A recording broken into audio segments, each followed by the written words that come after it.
Bienvenue sur Télescope. Après avoir visionné cette vidéo, nous invitons à faire un tour sur le premier média d'orientation post-bac sur Instagram ou directement sur notre site.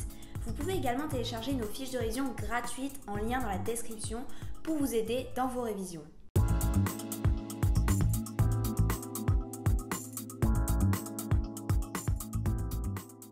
La France possède de nombreuses façades maritimes. Elle est bordée par la Manche, la mer du Nord, l'océan Atlantique à l'est et la mer Méditerranée au sud. L'importance de ce domaine maritime est liée à l'histoire coloniale française et notamment aux DROM, départements et régions d'outre-mer, et aux COM, collectivités d'outre-mer. La France possède une vaste ZEE, la deuxième du monde. En effet, toutes ces côtes laissent place à de nombreux ports, des ports de plaisance ou des zones industrielles portuaires. La France est le 6e pays de l'Union européenne pour la pêche. Elle détient une route maritime stratégique qui part de la mer Méditerranée en passant notamment par le détroit de Gibraltar jusqu'à la Northern Range.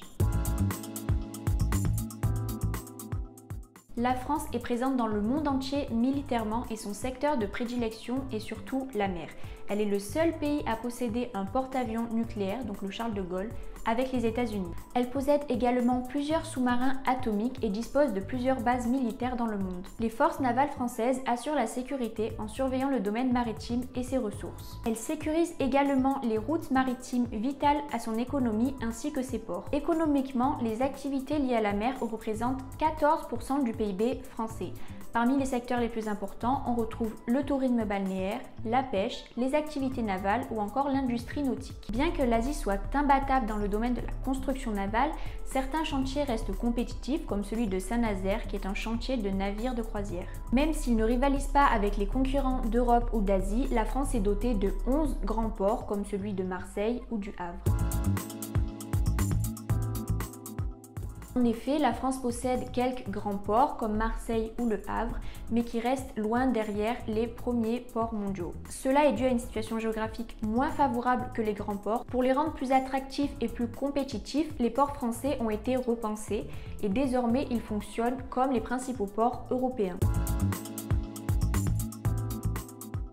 Pour être efficaces, les ports doivent être totalement maîtrisés, ce qui est un point faible de la France tellement ces zones maritimes sont grandes et éloignées les unes des autres. La surveillance est un élément clé de la lutte contre le commerce illicite et la piraterie.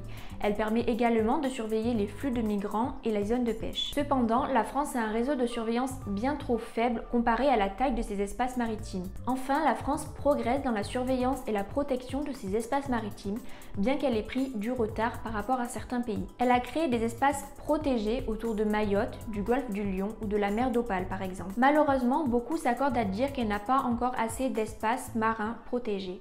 Si cette vidéo vous a plu, n'hésitez pas à télécharger nos fiches de révision gratuites en lien dans la description. Ces fiches de révision couvrent tout le programme du tronc commun et ont toutes été rédigées par des élèves ayant obtenu la mention très bien au bac. Enfin, n'hésitez pas à vous abonner à notre compte Instagram et à profiter des nombreuses ressources du premier média d'orientation post-bac.